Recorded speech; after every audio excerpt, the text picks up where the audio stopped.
Good morning, Spartans. Welcome to today's Professional Series webcast brought to you by the Michigan State University Alumni Association. My name is Dave Isbell, and I'm the Assistant Director of Alumni Professional Enrichment, and I'm delighted to host today's presenter, Megan Gebhart. Megan is a storyteller, speaker, and writer.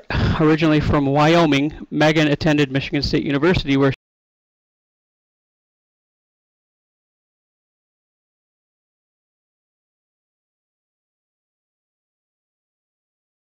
to the power of connection. What started as an experiment to have coffee with a stranger every week for a year turned into a global exploration filled with serendipity and stories that teach us that finding ourselves is a journey that can last a lifetime. Today, Megan continues to meet and profile inspiring people. She shares their stories and lessons at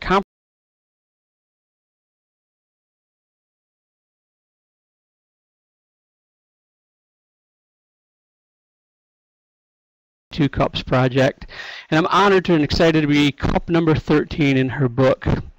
You can tell Megan about your own cups of coffee on Twitter at Megan Gebhart. You can use the hashtag 52cups or email her at megan@52cups.com.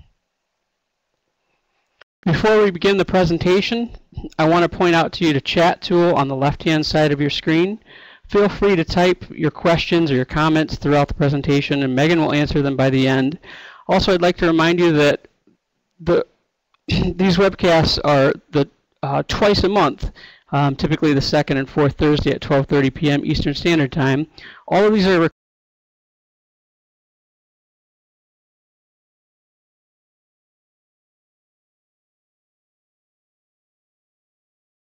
Gebhart. Thank you for being with us today, Megan.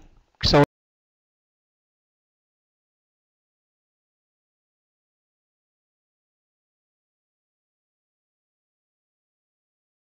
my project 52 Cups of Coffee. In the last couple months and actually years, I've told the 52 cup story quite a few times. And while I'm always excited to tell it, I have to tell you guys that today I'm especially excited about it for a handful of reasons. Dave, as he just mentioned,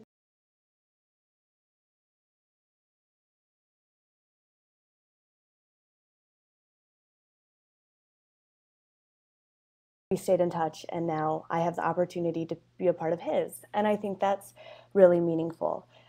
Furthermore, the Michigan State Alumni Association has been a fantastic supporter of the project from the beginning. I was able to meet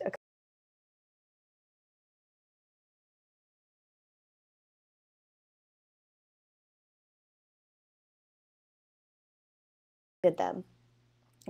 And finally, the story in this project, 52 Cups of Coffee, it involves a lot of different people, but a lot of those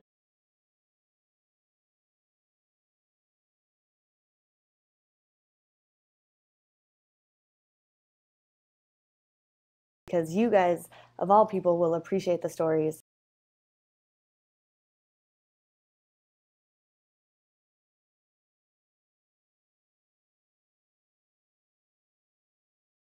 Have as much fun as I do. A few housekeeping things. Feel free to ask questions along the way. If they're quick and relevant to the story, I can answer them as we go along.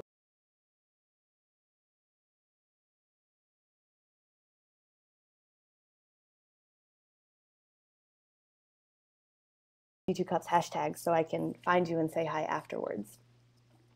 So now that we've gotten those things out of the way, let's talk about building relationships. And to start off,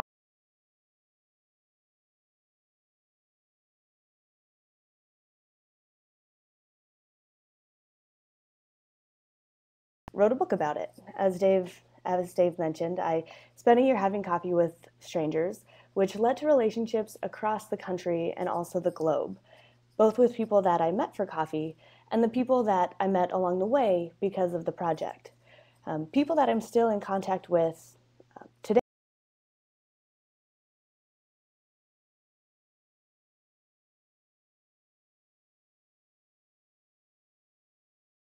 That there are tips and tricks that I can share with you that you can integrate and also have some success with. So the agenda for today is that I'm going to tell you the story behind 52 Cups of Coffee, and then dive into specific examples of the people I met and how I met them, which I hope will change your perspective on what the confusing and often negatively connotated term networking looks like. Because I know that oftentimes people are afraid or not excited in networking, which is this kind of to-do list task or chore that you feel obligated to do, although you don't have much fun doing it. All of the networking that I've done has been very fun, and I want to share those stories with you in hopes that you also can find ways to have fun doing it as well. And then finally, I want to give you some actionable takeaways on the strategies that I use to get coffee with strangers, so that at the end of this, you guys can go invite strangers in your own lives to get coffee. So I'm going to jump into the story, and I'm excited because it's a chance to tell more of the 52 Cups backstory than I usually tell, because the backstory is about Michigan State, and I know that a lot of you can relate to, a Michigan State story. So I'm going to go back to the roots of my freshman year and talk about, first of all, how I even came to Michigan State as a Wyoming student. So I was born and raised in Wyoming. I knew I wanted to go out of state, and I found out about Michigan State thanks to a scholarship opportunity called the STAR Scholarship. That's a very unique program that every year sends 6 Wyoming high school graduates to Michigan State University. And so I found out about the scholarship, I researched Michigan State, and I just fell in love. And I knew it was the place that I wanted to go. And when I hadn't even been on campus when I got my acceptance letter, and I was 100% going because I just knew that it was the place that I needed to be. And so I packed up, I moved across the country. I didn't know anyone, but I was fortunate because all of the Wyoming students that received the scholarship get together a couple times a year. And so it becomes this really tight-knit kind of community of people. And I talk about this for 2 reasons. Why, I suppose 3, to explain how a Wyoming girl ends up at Michigan State, but also to point out that I was fortunate to come into Michigan State with an established network. These students, because of our Wyoming affiliation, had a connection, and it was a weak connection. We didn't know each other outside of the hour we spent at orientation, but there was definitely a connection there, and with time those connections grew. And so having that established network was really helpful, and it wasn't unique to me. There are a lot of ways to find built-in networks. A lot of people join athletics or sororities or just the dorm that you stay on or a certain club. There are a lot of ways to find a group of people that can kind of jumpstart your networking or your relationships in a new place. And of course, these aren't just in colleges, they're kind of around the world or in everyday society, whether it's joining an organization or your coworkers at a new job, or if you're involved in a community event or a religious organization. And so this is a really great place to start by just finding the people that are around you and slowly building those relationships. I was grateful because of this network, because it was a group of ambitious and friendly Wyoming people. And not because they're Wyoming, but I could relate to people that were from Wyoming. And that saying that goes, where who you are is the sum of the 5 people that you spend the most time with. Well, I was lucky to be spending time with some really impressive people. People that were really taking advantage of all that Michigan State had to offer and doing interesting and challenging things, which unsurprisingly led me to think that I needed to do something impressive and interesting, because I didn't want to be the one person in the group that wasn't. So a little peer pressure in a positive way can go a long way. So the interesting thing that I ended up doing my sophomore year was a project called MSU Catalyst. One of the reasons I was interested in Michigan State was its alumni base of 500,000 living alumni. And that number was so impressive to me, which possibly because the population of Wyoming is just barely 500,000 people. So the fact that there are more Spartans in the world than Wyomingites was rather impressive to me. And I knew that this alumni group was inevitably filled with smart and accomplished people that would have great stories and great advice for students. So I decided that I should create a website so that we could capture those stories and share them with students as a way to help students figure out a few things using the help of others rather than having to start from square one. So a lot of these accomplished people have already been through the trials and tribulations of life and career. So why don't we get their insights to hopefully help students avoid some of those same trials and tribulations? So I called it MSU Catalyst, and I honestly had no idea what I was getting myself into.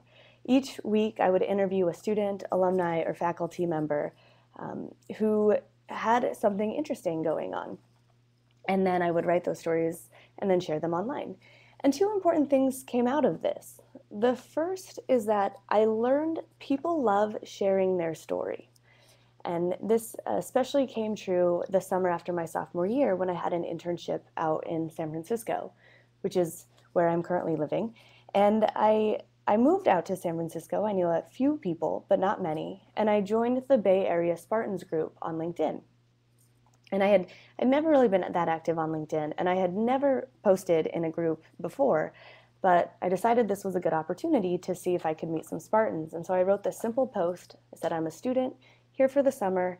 I have a website where I talk to alumni. Would anyone be interested in getting coffee with me? And I honestly didn't think I would get a single taker. I kind of thought, I'm going to try this. No one's going to respond. I'll move on with my life. But surprisingly, within 24 hours, 5 different people had responded saying, yeah, I would love to get coffee with you. And so I ended up getting coffee with 3 of those people. And one of them was this guy who had worked at Microsoft for 20 years and in his early days had worked very closely with Bill Gates on a couple different projects, which was so exciting to me because it was an experience that I couldn't dream about having. And I also didn't expect that I would be able to sit and have coffee with people that had had those type of experiences. And this was a discovery, or this discovery that I could get impressive alumni to meet with me and share their stories was a very important seed for what would eventually become 52 Cups of Coffee.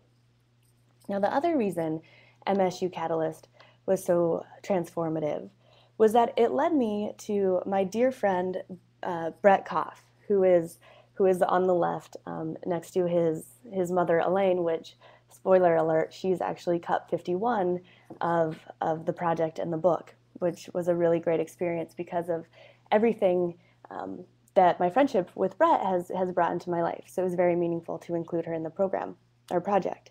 But I'm jumping ahead of myself. I have to first explain how I met Brett and why he was so important to me. In the early days of MSU Catalyst, I was introduced to Kelly Bishop, who at the time was the Director of Career Services. And he was known for giving advice to entrepreneurial students. And so someone said, you have to meet Kelly. I reached out to Kelly, and he sort of became a mentor to me. And I would go and I would see him, once or twice a month just to tell him what I was working on and get some of his insights and feedback.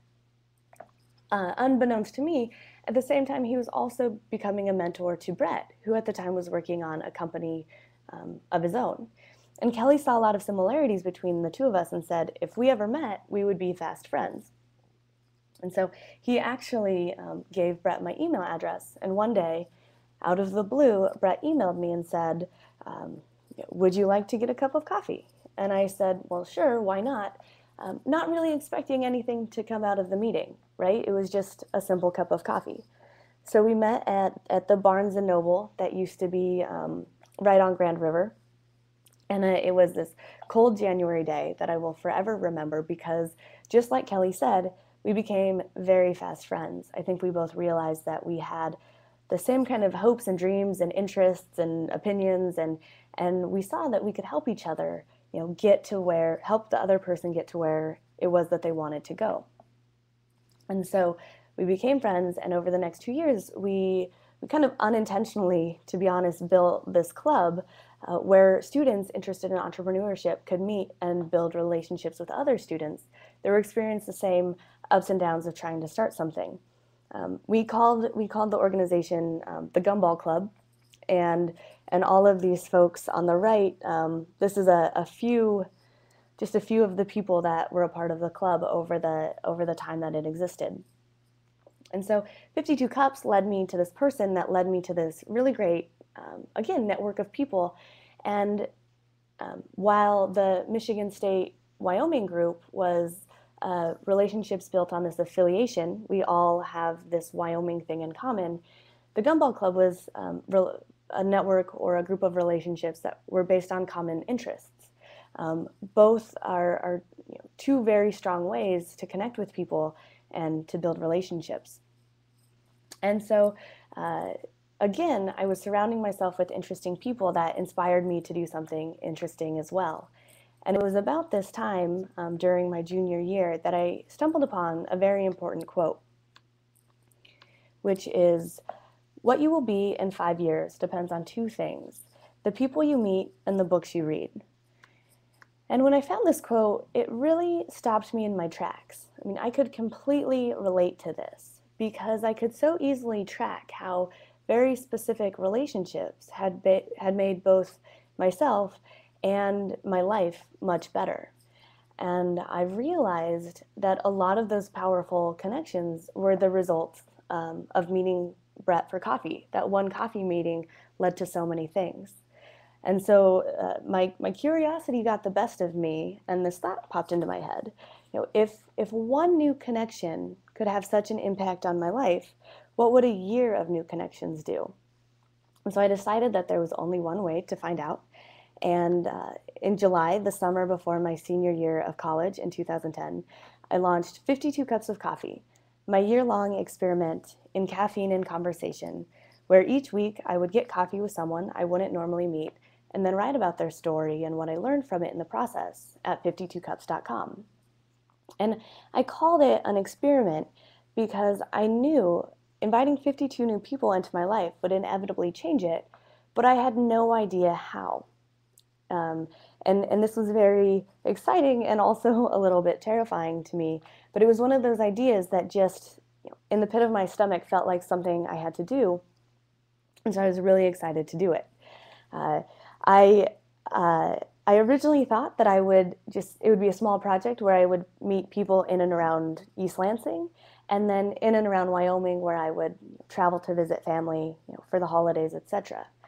So I kicked the project off in July, and like many projects, it had a slow but fortunately a steady start.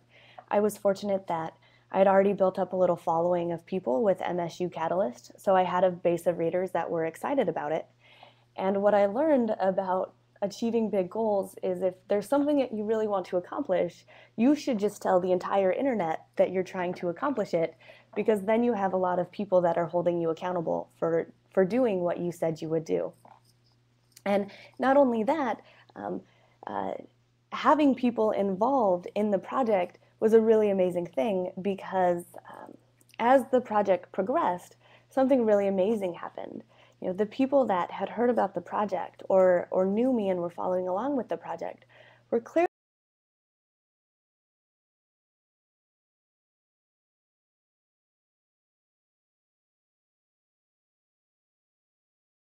to see what happens when you're willing to meet a new person. And so with this, the project built momentum, and people were introducing me to people. They were making suggestions on who to meet and giving me life advice. And suddenly, by the time the project came to an end, I had had coffee in 29 cities across 7 different countries.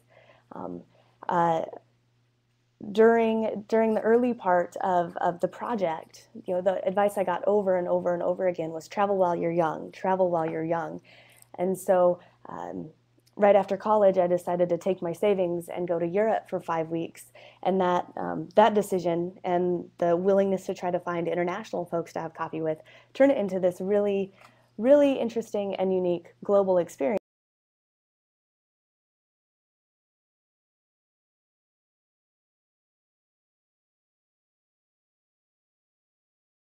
Doing this, I met people across all edges of the spectrum. I met a government official running, attempting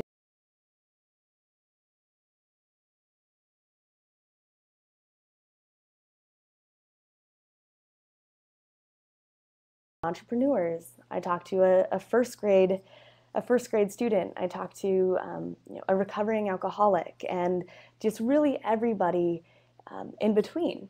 I saw so many aspects of life, and I got to kind of put myself into so many different people's shoes. And each week it was really great because it brought a unique experience and a valuable lesson. When the project ended, I eventually moved out to San Francisco to do marketing. I have a marketing degree and I wanted to work in tech. So I came out here and got a job, but the idea of publishing the book was always back in the back of my mind. And so I decided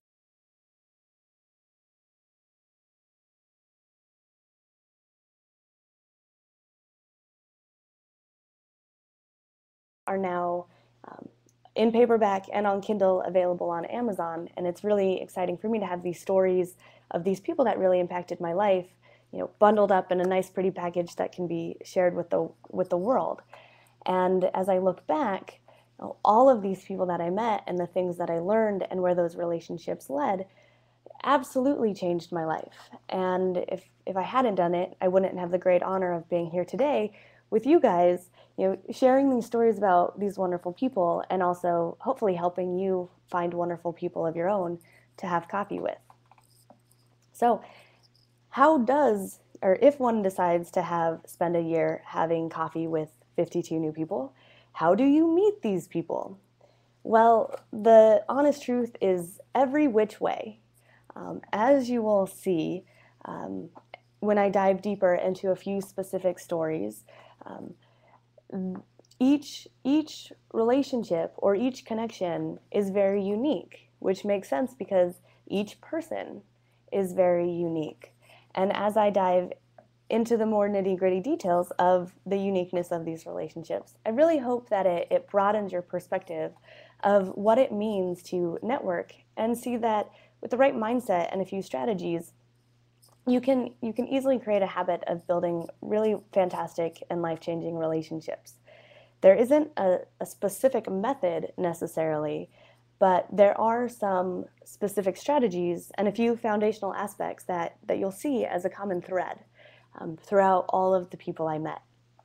And so before I dive into those specifics, I want to go take a minute to talk about a few of those common threads that you're going to see.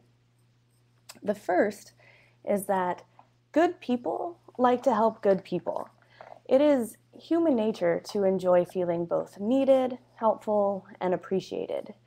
And when you, from a genuine and respectful place, say to someone, "I think you're great and have wisdom that could help me. Can we talk for 30 minutes?" People are most often both flattered and willing to help.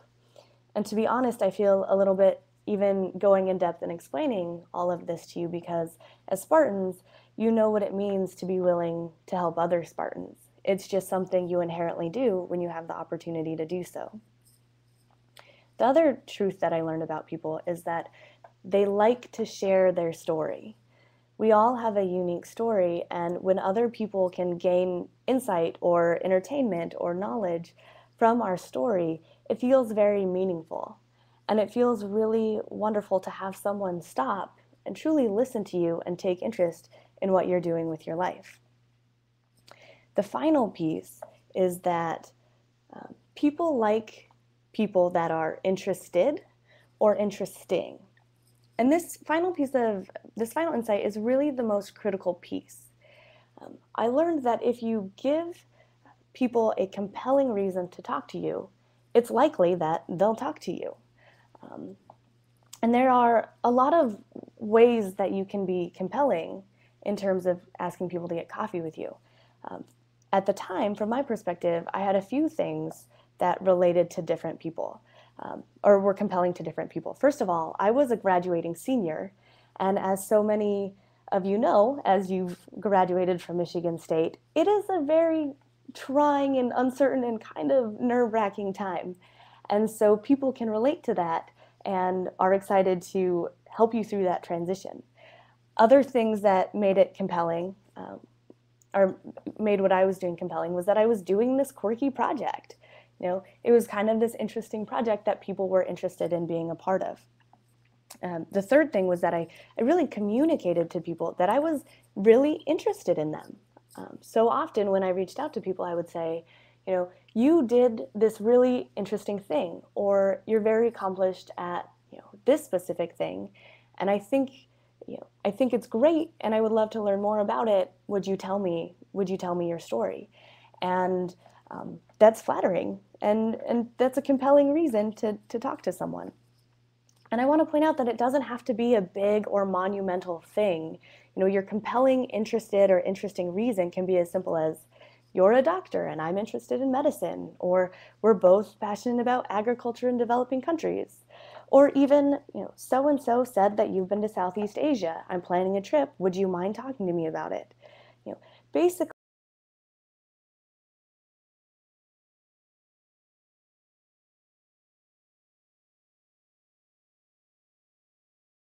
of this whole slide is that people, more often than not, will gladly say yes if you ask them to coffee.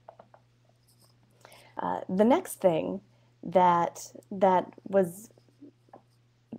you'll see as a thread through all of this is that there are kind of 4 places where you're going to find people to have coffee, or not even to have coffee, but the people that come into your life will kind of enter through 4 different channels. The first one is affiliations, and so this was the Star Scholarship, which is the Wyoming program I was in. We all were affiliated with the scholarship program. On a broader level, everyone on this call that graduated from Michigan State, we might not have anything in common besides the fact we're affiliated with Michigan State University, and that is an opportunity for us to meet and interact. The second one is obvious and doesn't need much explanation: friends and family.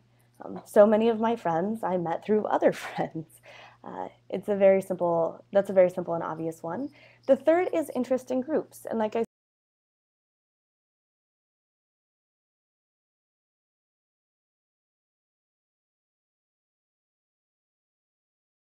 an outlier, but serendipity is a magical way to find people also. And this is more of an art than a science, but my favorite example is for spring break my sophomore year, I flew on an airplane from Detroit to Denver, and I sat next to this person. We had a fantastic conversation.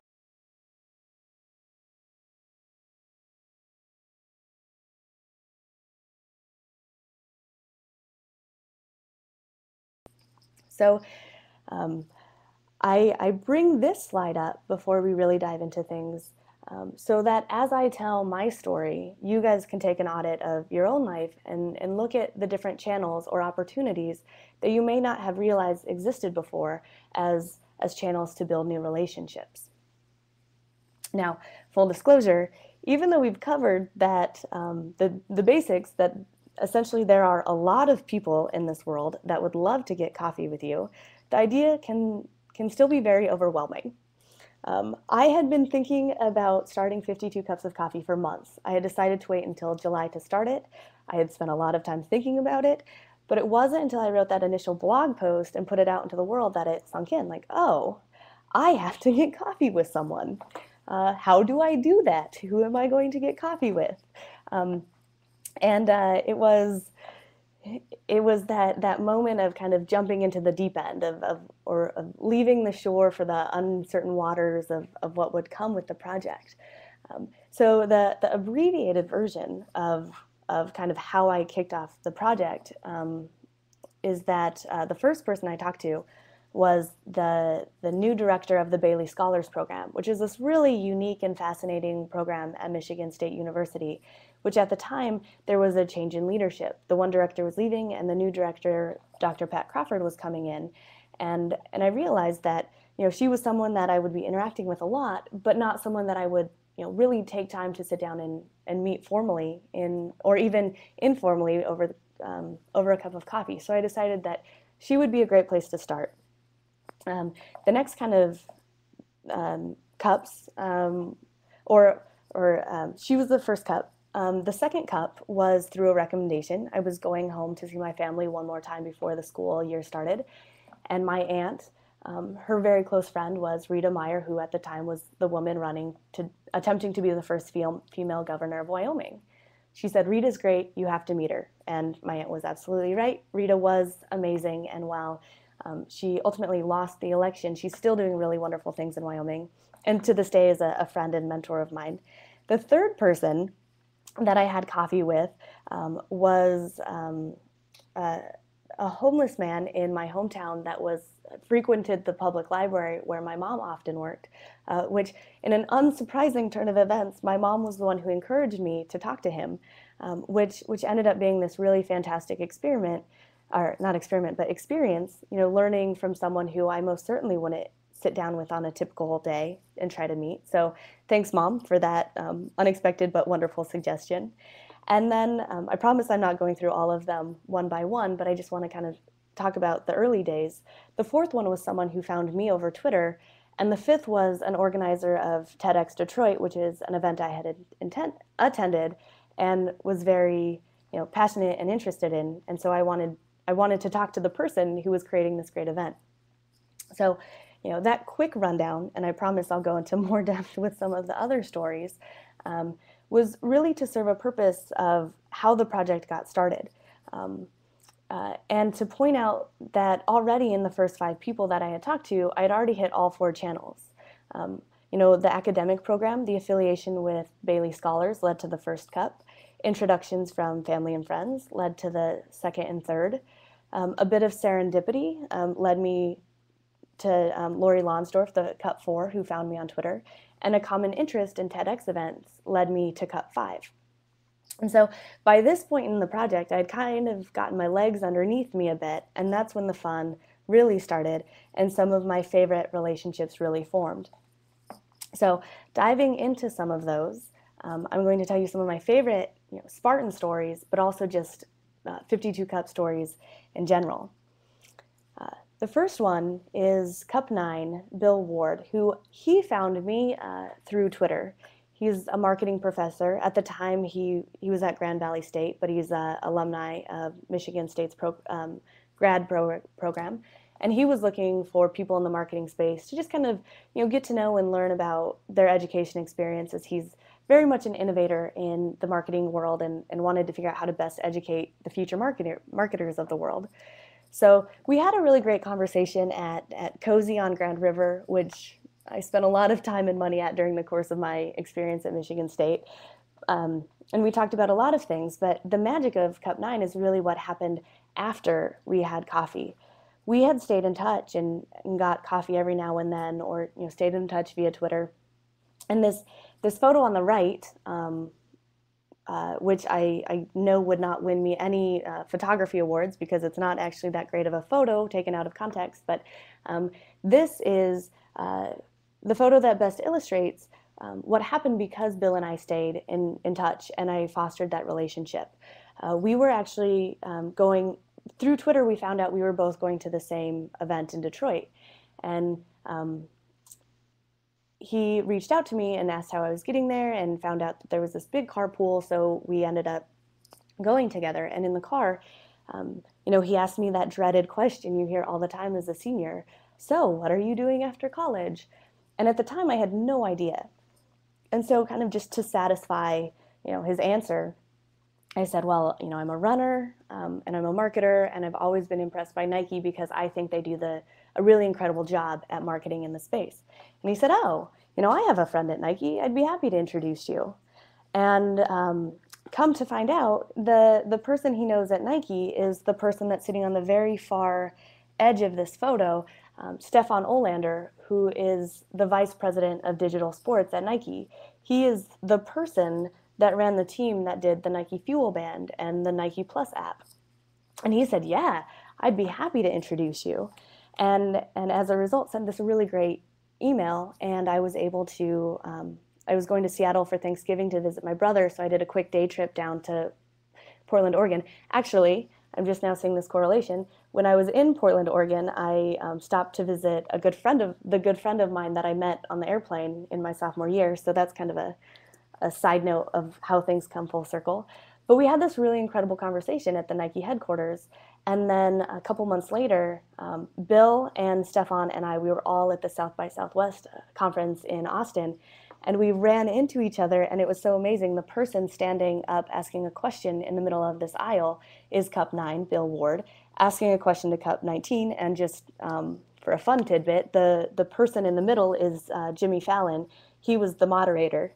And it was this really interesting moment of, oh, look how intertwined the world is when you start to connect with people and get introductions to people that are kind of occupying the same space as you are.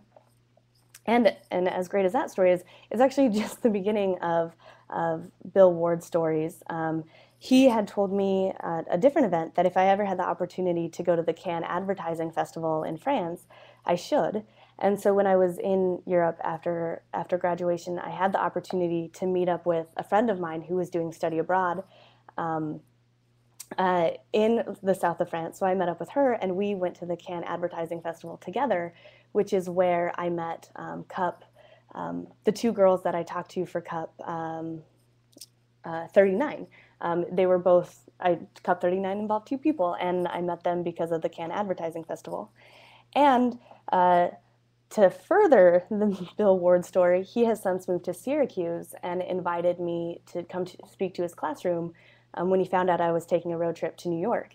And so while we were in Syracuse, I went with one of my best friends, Rachel. We met someone who introduced us to someone who worked on a dairy farm, who ended up giving us a tour of the farm and then teaching us how to milk a cow, which became a very quirky and unexpected Cup 49.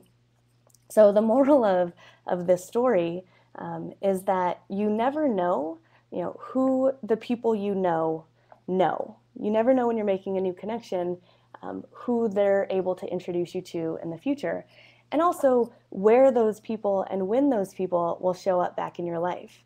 But the more you foster the relationship, the more you find out. And another quick side note,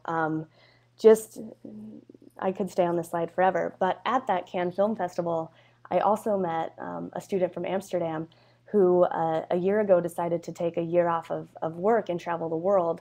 And it just so happened that we were both unknowingly in Bangkok, Thailand at the same time this past January, and we ran into each other on a very crowded subway train leaving the airport.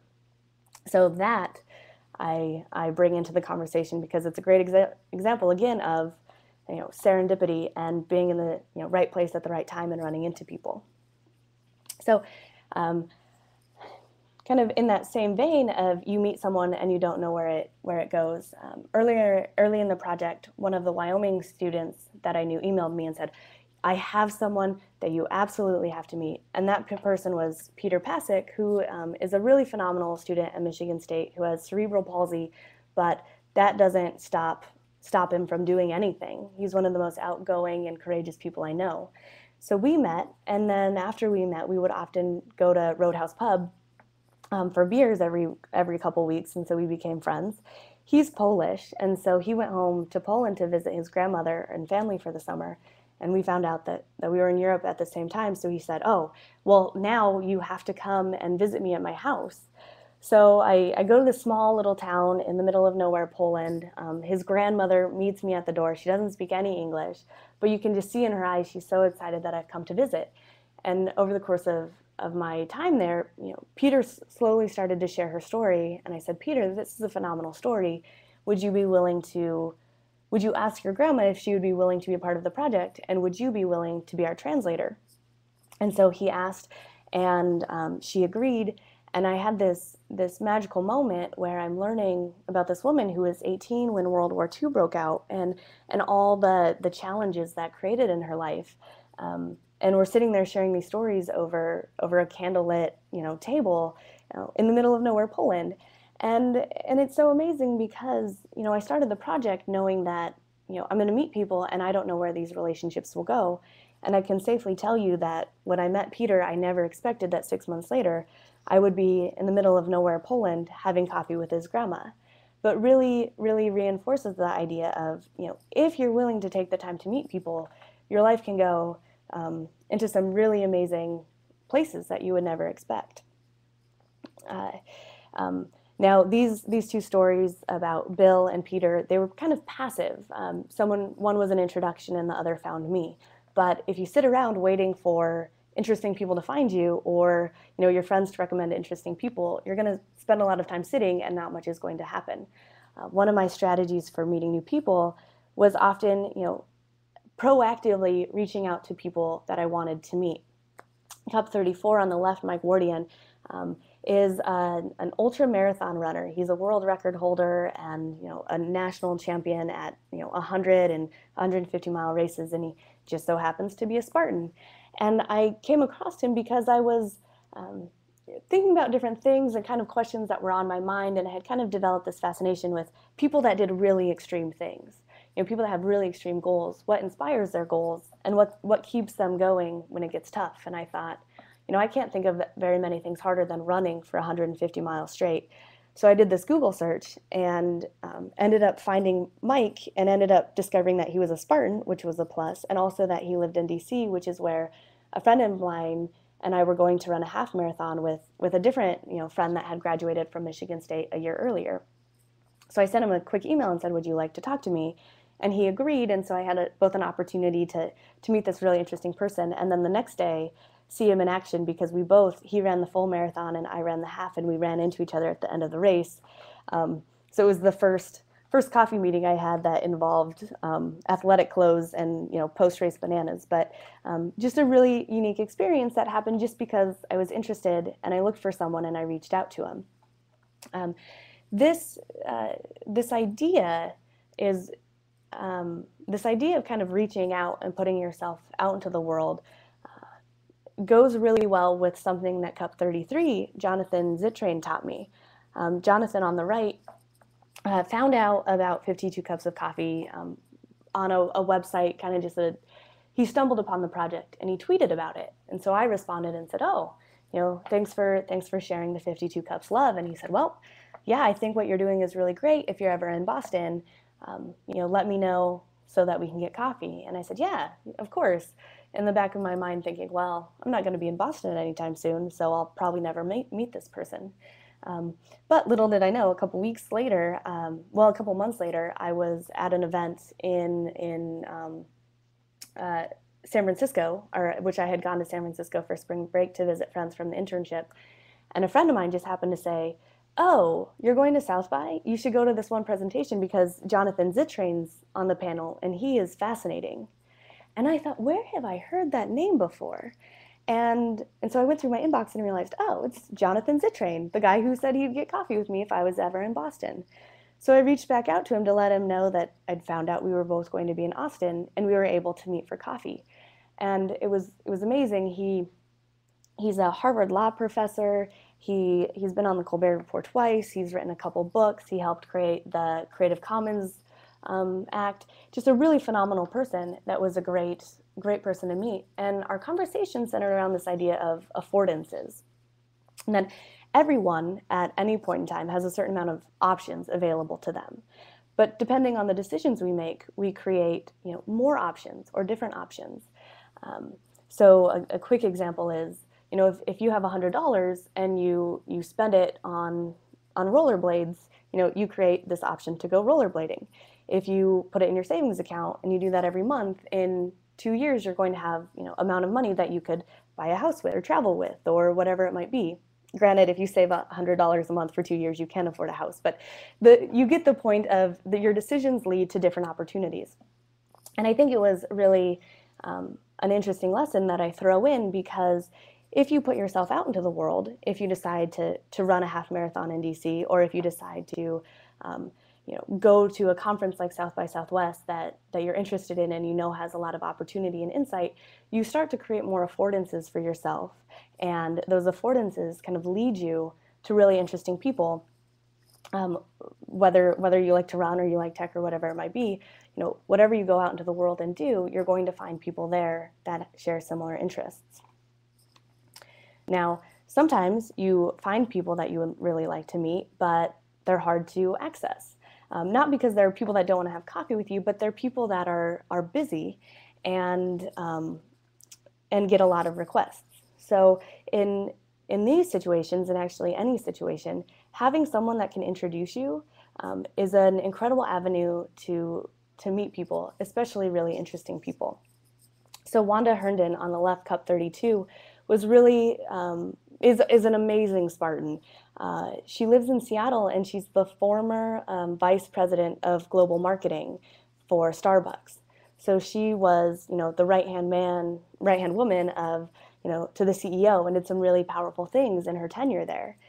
And I found her because I was going back to Seattle to visit my brother, and I thought Seattle is the birthplace of coffee, and this is a project about coffee. I should meet someone at Starbucks. And thanks to the Alumni Association, and specifically Scott Westerman, who was a huge supporter of the project from the start, he helped me identify Wanda and then introduced us. And so she was willing, I think, to get coffee with me because someone she knew, her and Scott had met briefly, was willing to endorse me and say, this girl is someone that you should meet, and I think you guys should get together, as opposed to, out of the blue getting an email saying, oh, hi, I'm a student and I happen to be in, your neck of the woods. Would you get coffee?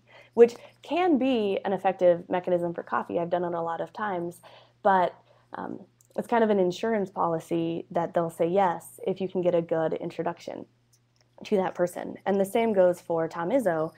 I never dreamt that he would be a part of the project, but a friend of mine through the Wyoming program, Jim Cotter, who actually, he's an admissions counselor, and he gave a presentation on why people should go to Michigan State, and it was so compelling and fantastic.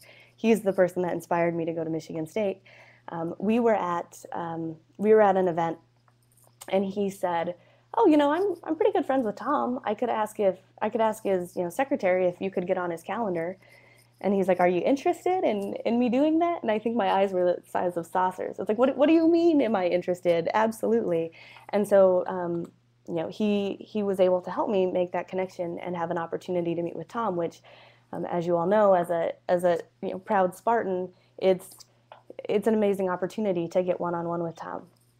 And so, this slide really represents that our introductions and the people in our life can be such an incredible avenue to finding people that we want to talk to. And I think the strategy here is to make this happen is that you just have to have a really good quality of character. If you are a good person with good intentions, and your friends or mentors can see that you're trying to do good in the world, you're trying to help people or give back, those close friends will do what they can to help you in your pursuit. And I'm really grateful, to Jim and Tom, or not, I'm sorry, to Scott and Tom, so many names, to Scott and Jim for introducing me to Wanda and Tom, and they're just kind of the tip of the iceberg of people that helped me along the way. And I guess to jump onto the next slide, the last story that I want to share with you is kind of similar to Wanda and Tom Izzo. I was fortunate to have coffee with Apple co-founder Steve Wozniak and also best-selling author Seth Godin, two people that I really look up to, that again, I never would have dreamt that I would have the opportunity to meet. And I want to end this part of the presentation on this thing because it's a great illustration of sometimes when you dream big, you get lucky and really good, really amazing things happen. The story about Woz is that a good friend of mine said, you know who you should talk to? Steve Wozniak. Like, he would be such a great addition to your project.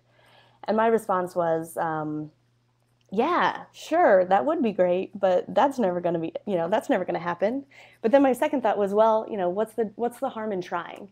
And so I tried a couple different avenues to get in touch with Woz, like Facebook and Twitter. I tried to find his email address. I called some guy named Steve Wozniak in Southern California who ended up being a professional fishing reporter, and nothing worked. And so I kind of thought, well, I tried, it didn't happen, I brushed my, it's not a big deal, right? Life goes on, and not a lot of negatives came out of trying. And then, by this stroke of serendipity and magic, I discovered that the commencement speaker at my college commencement, of all people, was Steve Wozniak. And I couldn't believe the news when I found that out. And fortunately, through some different connections, I was able to go to a reception that Steve was at. I gave him my business card, and he said, well, if you're ever in California, let me know and we can get coffee. And so a couple months later, I emailed him to say, hey, I'm coming to California. Do you want to get coffee? And we were able to get lunch in Southern California, and I was able to hear his stories. And so things like that, those unexpected moments that are really exciting, come when you take a big chance, when you dream big and you try something and it might work and it might not. But I think the moral of the story is that if you don't try, it absolutely won't work. But if you do try, there's a chance, and you'll only know if it will work if you take that chance. So these are some of my many stories, and we don't have time. I actually am running out of time rather quickly. All the stories are in the book, which you can find on Amazon. So I'm gonna if you want to hear more stories, you can find them there, or of course reach out to me on Twitter or email. But I want to dive into more of the nitty-gritty actionable takeaways. So I found all of these people through different avenues and venues, and every story is a little bit different. But really, the way to break it down into its simplest form is that when you meet someone, when you identify a person or stumble across a person or find a person, and you identify them as a person you would like to meet, then you come up with a compelling ask. I want to meet you for this reason. Would you get coffee with me? And if they say yes, when you meet, if you can authentically engage them, if you can have an honest, real conversation, if you're getting to know them for the sake of getting to know them, and you can find common threads or similarities between you, you can kind of start to build the seeds of a relationship. And after that, you just follow up. You just stay in touch, and kind of repeat that process. I met Steve, and every couple weeks or every couple months, I would just shoot him an email to say, oh, this reminded me of you, or, I want to thank you for being a part of the project again. We've turned it into a book. You just kind of stay in touch with people, whether it's through social networks or emails or events that you can both go to. And with time, you start to strengthen those relationships. And so that seems like a very almost oversimplified way of building relationships. But really, in my experience, that's really as easy as it is. But the other half of that, or this is actually only half of the equation, this part's easy. The hard part is actually a part that starts long before the coffee meeting, or long before the introduction. What I found that really the key in relationship building starts with finding something that you're really excited about. It starts with uncovering what you're interested in and what you want out of life, and the people that you want to surround yourself with or learn from, and kind of knowing that, and then being courageous enough to reach out and try to find those people. So if you do that, and this is true for a lot of people I know, if you can really just dive into what you're passionate about or who you are, you start to experience this really phenomenal experience where you attract people into your life. All of the sudden, you're running into people or getting introduced to people because you're doing this interesting thing in your life and you're putting yourself out into the world. So in short, my key to building relationships is to really dive into that interesting thing, and then as you dive into that interesting thing, you meet people, and when you meet people, you have some strategies in your back pocket that you can integrate to really, start building those relationships based on these people you've met because of your common interests. So actual specific takeaways, I want to kind of do a quick run through the W's, the who, what, when, where, and why. And I want to leave time for Q&A without running out of time. So I'm going to speed through them a little bit quickly, but you can watch the replay and take notes if you really want to know the details, or email me and I can send you a more consolidated rundown of this. So why to ask? If I haven't already shared stories that make you want to go out, I hope the stories that I've shared with you today make you want to go out and have a conversation with a stranger. If they haven't been convincing enough, I just want you to know that My final pushes for why you should get coffee with strangers is that getting coffee with new people is a step forward that gets you closer to your goal, whatever that goal might be. And building those weak ties or building these acquaintances that can become friends or bosses or mentors will create really amazing opportunities in your life that become more and more valuable connections as life goes on. Who should you ask is the next W. And again, kind of going back to what I just said, you have to start with an intention. What are you trying to learn or accomplish or do? And then identify people that know those answers or are doing the things that you want to do, or ask people who might know someone who know people who are doing those things or know how to do those things. And then find those connectors, find people that are just naturally, you should talk to so and so, you should reach out to this person, or places like the Alumni Association who have a whole Rolodex of alumni who they know are interested in reaching out and helping others. And finally, online networks, people you followed or friended or connected with are great places to start, especially if you know them online but you've never actually met them in person or had a conversation that involved more than 140 characters. How to ask? It's really about being authentic and genuine. If you are a good person and you're genuinely interested, people can tell. If you are, schmarmy and people get the sense that you just want to have coffee so that you can get a job or, take advantage of who they know or what they're doing, they can also see that. And they're going to run away at 100 miles an hour because those types of people are not fun to get coffee with. My typical email template is, hello so-and-so, I found you through blank, and I'm really impressed with what you've done for this reason. I am trying to accomplish this and would really love if you would be willing to sit down with me for 30 minutes to talk about things. I understand that you're busy, and I'll understand if you're unable to meet for coffee, but I would greatly appreciate and be excited about the opportunity. That was kind of what I said to everyone. And just to make it even a more concrete example, I had coffee with the director of the Ronald McDonald House in East Lansing, who has since become a good friend. And I said, our mutual friend, Pyle, introduced us. I think it's really amazing that you're so involved in the community, and I'm really impressed by that. I'm trying to get more involved in the East Lansing community, and I'm also doing this project where I'm trying to get coffee with strangers, and I would love to meet you. And that kind of template works really well in a lot of situations, in most situations, I would say. And also, I set expectations. So I want to talk to you about this for this amount of time in kind of this time frame, sometime in the next 2 weeks, so that they understand exactly why they're asking and what you are expecting to come out of the meeting. Just to say, hey, do you want to chat, is a little bit scary of an ask, because well, what are we going to talk about? And how is this a valuable use of my time? So what to ask when you actually get to the coffee meeting? First of all, if you're nervous, it's fine. They're probably a little bit nervous as well.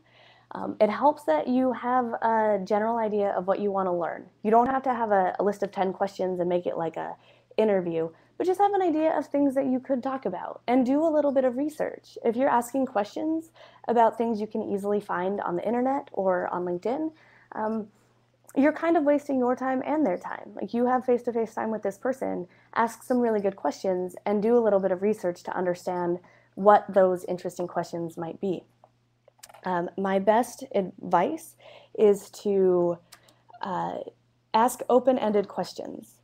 My favorite at the time when I was having coffee was, when you were 22, is what you're doing now what you thought you would be doing when you were 22? And the answer was inevitably no. And the question just opened up a big, long story where I learned a lot about the person. And then I could dive into the really interesting parts that were relevant and compelling as the story went on. And then finally, listen. You are there to learn things, so don't spend the whole time talking. Listening is a really important skill And the better listener you are, the more people are excited to tell you. And then open up also. You can't expect people to tell you their whole life story if you're not willing to share any part of your story. The best meetings I had were when I was really honest and vulnerable, which made the other person feel comfortable to be honest and vulnerable. Then, of course, follow up, send a thank you note, stay in touch, add them on LinkedIn. If you have a way that you can help them, definitely make sure to help them. And if they were someone that was really interesting and you live in the same place, ask them out to coffee again. Or just kind of find any way that's comfortable and reasonable to stay in touch. So that was a quick run through, but the last kind of takeaway is that I've just given you all these stories and all of this advice, but I don't want you to take my word for it that these are strategies for building relationship. I think that you should put what I've just told you to the test and invite someone to coffee. And so if you do, and I certainly hope that you do, I would love if you would tell me about it by either finding me on Twitter using 52 Cups or just shoot me an email. And with that, we have just very few time for Q&A, but I definitely want to take your questions. I know that Gary Mesher, hi Gary, asked if I send electronic or handwritten thank you notes. Most of the time I send email notes just because it's fast and you can have it that day, and so there's not this lag time. But for really meaningful experiences, I would send an email, but then also follow up with a handwritten note, or in a couple different situations, like a small gift of appreciation, just to really thank those people who were incredibly nice and generous with their time. Are there any other questions? Megan, there's a couple that are up there from Carrie and Jared, and I'll just read them to you and you can respond. So Carrie said, do you think the majority of the people she met with were willing to do so because she's non-threatening, meaning she's not asking for a job, connection, etc.? Can you respond to that really quickly? And then there's one more from Jared I'd like to pull out. Yes, I think people were interested. In some cases were more interested in this because the way I approached it was, I am interested in you as a person. And people really appreciated that, oh, someone thinks I'm great and wants to know more about me. Oftentimes, if you're going into a meeting or a situation with the sole purpose of a specific outcome, if you like with Bill Ward, if he had gotten the sense that I was talking to him so that I could have access to his incredible network of people like Stefan Olander, he would have been a little bit on the defense and not as interested in helping me, because instead of feeling like I was interested in him as a person, he would have thought that I was interested in using him. And obviously, the former is much better than the latter. And I think the key to that, to building relationships, is you have to start to build them before you need them. And so if you want to use relationships and networking to get a job, then you should start building relationships now that down the road will pay off in opportunities for jobs. Thank you. The second, Jared said, I'm curious who was the person that made you the most anxious to meet, and what were the reservations, if any, that you had contacting these people?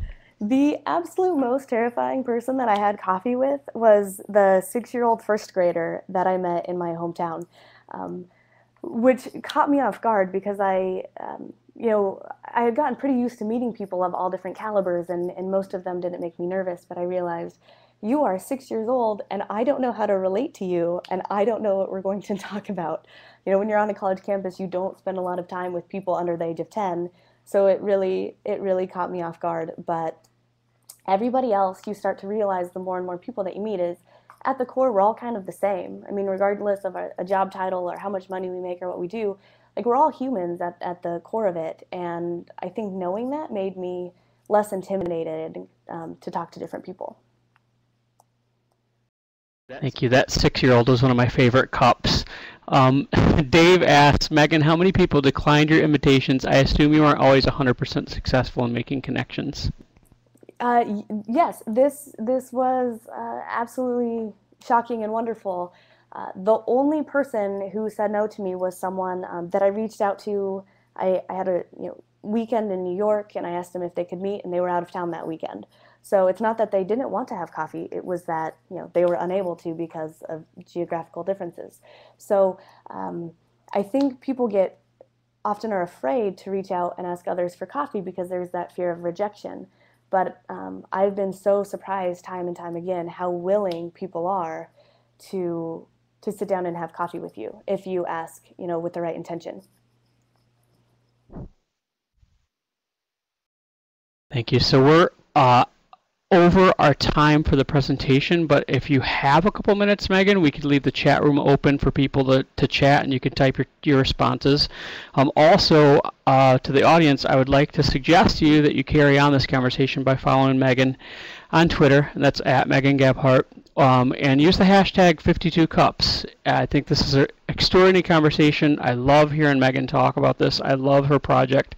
And Megan, when you go back to look at this recording of this, I want you to pay attention to what the people are saying about you and to you about your work. I think there's some really great things that you're going to be proud of that you read. But since I have the microphone, I get to say that, Megan, I am so humbled and honored to have been a part of your project. I think that you are one of the most amazing people, and what you have mastered, this art of making relationships, is something that a lot of people twice your age have a really hard time doing, and you just do it so genuinely and authentically. So you are the model that I tend to hold up to people. So I've done that for a long time when it was your website, and now I'm very glad to share the book with people. So thank you so much for being here. I want to just call out to the audience here to remind you that the MSU Alumni Association is working really hard to do things that help you to connect other people. That's one of our major focuses, is to create events that help you to connect with other Spartans. In fact, our Lifelong Enrichment for Spartans program, shortened for the LENS, we have over 50 personal and professional enrichment events that are planned from now until January. You can find them on alumni.msu.edu. If you're interested in an interesting learning/networking event, we're going to be visiting the Kellogg Corporation in October in Battle Creek. We'd love to have you out for that. That should be posted up on the website pretty soon. Next webcast will be next Thursday, September 11th at 12:30 p.m. Eastern Standard Time, and that's going to be landing your first job after college. You can register for that at alumni.msu.edu/professional series. And all of our past recordings you can find on our blog, spartanshelpingspartans.com/recorded webcasts. And also, don't forget to jump into the LinkedIn group if you're not a part of that. There's 51,000 Spartans waiting to talk to you there. So with all of those little things there, Megan, I'll give the microphone to you to say one last word, and then we'll close down the actual recording of the cast, and I'll leave the chat room open until the last person exits. Thank you very much for being with us today. Go Green. Thank you so much, Dave.